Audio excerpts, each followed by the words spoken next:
ఎడతెరిపి లేకుండా వరుసగా కురుస్తున్న వర్షాల కారణంగా వాతావరణ శాఖ కరీంనగర్ జిల్లాకు ఆరెంజ్ అలర్ట్ ప్రకటించింది. ఉమ్మడి కరీంనగర్ జిల్లా ప్రజలు సీజనల్ వ్యాధుల పట్ల అప్రమత్తంగా ఉండాలని జిల్లా వైద్య అధికారి సూచించారు.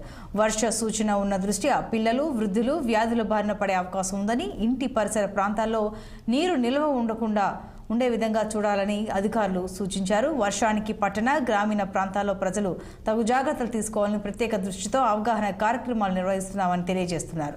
జిల్లా డిప్యూటీ వైద్యాధికారి శ్రీనివాస్ తో మా ప్రతినిధి Praveen Kumar face to face. Karimnagar ఉమ్మడి జిల్లా వ్యాప్తంగా వర్షాలు కురవడంతో సీజనల్ వ్యాధులు మాత్రం మొదలైనని చెప్పుకోవచ్చు. అయితే చిన్నపిల్లలకు అత్యధికంగా సీజనల్ జ్వరాలు వస్తున్నాయని చెప్పేసి తెలియజేస్తున్నారు. అదేవిధంగా ఈ డెంగ్యూ ఫీవర్ కూడా ఈ మధ్య ఎక్కువవుతున్నది. అయితే ఈ మధ్యకాలంలో గత 3 రోజుల నుంచి కేసులు మాత్రం విపరీతంగా పెరుగుతున్నాయని చెప్పేసి తెలియజేస్తున్నారు. మనతో పాటు జగిత్యాల జిల్లా DM&HO Srinivas, deputy DM&HO Srinivas గారు మనతో పాటు ఉన్నారు. వారితో మాట్లాడి అసలు సీజనల్ వ్యాధులు ఏ విధంగా వస్తాయి, అసలు దాని నివారణకు ఎలాంటి చర్యలు తీసుకోవాలి అనేది తెలుసుకునే ప్రయత్నం చేద్దాం. చెప్పండి సార్. సీజనల్ వ్యాధులు అంటే జనరల్గా మెయిన్గా మనకు ఇక్కడ వాతావరణంలో మార్పుల వల్ల వచ్చే వ్యాధులే ఎక్కువగా ఉంటాయి. లైక్ వైరల్ ఇన్ఫెక్షన్స్ కానీ, బ్యాక్టీరియల్ ఇన్ఫెక్షన్స్ కానీ ఎక్కువగా రావడం జరుగుతుంది. బ్యాక్టీరియల్ ఇన్ఫెక్షన్స్లో మనకు ఈ ఫుడ్ పాయిజనింగ్ కేసెస్ కానీ, టైఫాయిడ్ కేసెస్ కానీ ఇట్లాంటివి రావడం జరుగుతుంది. వైరల్ ఇన్ఫెక్షన్స్లో రెస్పిరేటరీ సిన్సిషియల్ వైరస్, తర్వాత కొన్ని రకాల వైరల్ ఇన్ఫెక్షన్స్, మనకు ఇన్ఫ్లుయెంజా వైరస్ ఇట్లాంటి రావడం జరుగుతుంది.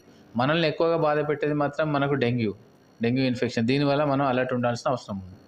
అయితే మనం చూసుకున్నట్టయితే వర్షాలు విపరీతంగా పెరిగిపోతున్నాయి. అంటే మోస్తారు వర్షాలు అనేది కురుస్తూనే ఉన్నాయి. అయితే బయట జంక్ ఫుడ్స్ కానీ, బయట ఫుడ్స్ కానీ తీసుకోవడం వల్ల కొన్ని అనారోగ్య కారణం జరిగే అవకాశం ఉన్నది కదా. అయితే దాని పట్ల మీరు ఎలాంటి చర్యలు తీసుకుంటే బాగుంటుంది అనేది మీరు ఎలా చెప్తారు? సో జనరల్గా ఇక్కడ జంక్ ఫుడ్ వల్ల మనకు మెయిన్ ఇష్యూ ఏముంటుందంటే, జంక్ ఫుడ్ సంబంధించి శానిటేషన్ ఇష్యూ ఒకటి ఉంటుంది.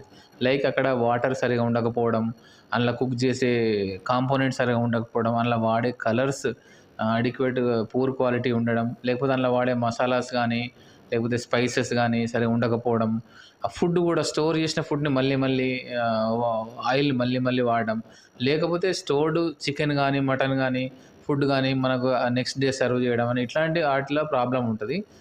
తర్వాత అందులో వాడే ఆయిల్స్ కూడా కొంతమందికి పడకపోవచ్చు. లైక్ పామ్ ఆయిల్ కానీ, డాల్డా కానీ పడకపోయి అలర్జీస్ కానీ, ఇన్ఫెక్షన్స్ కానీ వచ్చే అవకాశం ఉంది. ఈ జంక్ ఫుడ్ వల్ల మెయిన్ ఏంటంటే మనకు టైఫాయిడ్, వామిటింగ్స్, గ్యాస్ట్రైటిస్, గ్యాస్ట్రోఎంటరైటిస్ ఇవన్నీ ఎక్కువగా వచ్చే అవకాశం ఉంది. దీనికి పిల్లలు ఎక్కువ ఎఫెక్ట్ అయ్యే అవకాశం ఉంటుంది ఎక్కువగా జంక్ ఫుడ్ వల్ల.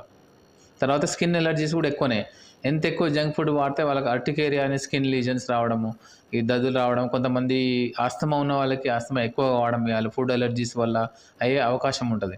సో మెయిన్ ఫుడ్ విషయంలో అందరూ జాగ్రత్తగా ఉండాలి. Junk food as much as possible junk food అనేది మనం అవాయిడ్ చేయాల్సిన అవసరం ఉంటుంది. ఎందుకంటే రకరకాల కంటామినేట్ కావడానికి చాలా అవకాశాలు ఉంటాయి. ఎందుకంటే బయట ఓపెన్ ఉంటుంది అది, కాబట్టి చుట్టుపక్కల వెళ్ళే రోడ్ ట్రాఫిక్ మట్టితో కానీ, అందులో ఉండే బ్యాక్టీరియా కానీ, ఫంగస్తోని అది ఇన్ఫెక్ట్ అయ్యే అవకాశం ఎక్కువగా ఉంటుంది.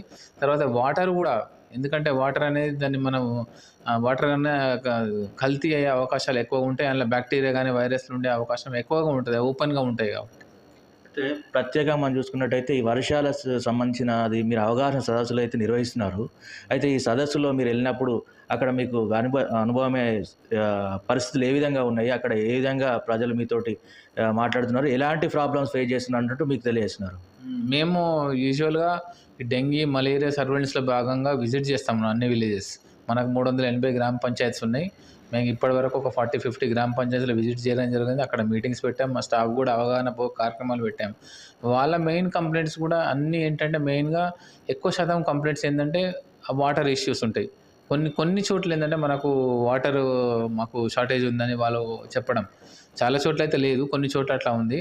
మెయిన్గా ఏంటంటే ఈ లక్షణాలు డెంగ్యూ సంబంధించిన లక్షణాలతోనే, కొంచెం వైరల్ ఫీవర్లకు సంబంధించిన లక్షణాలతోనే ఎక్కువగా ఉన్నారు వాళ్ళు. మేము చెప్తున్నాం వాళ్ళకు కూడా శానిటేషన్ ఎట్లా మంచిగా ఉంచుకోవాలి, వాటర్ కంటైనర్స్ గురించి మేము ఎక్కువగా అవగాహన కల్పిస్తున్నాం ప్రజల్లో.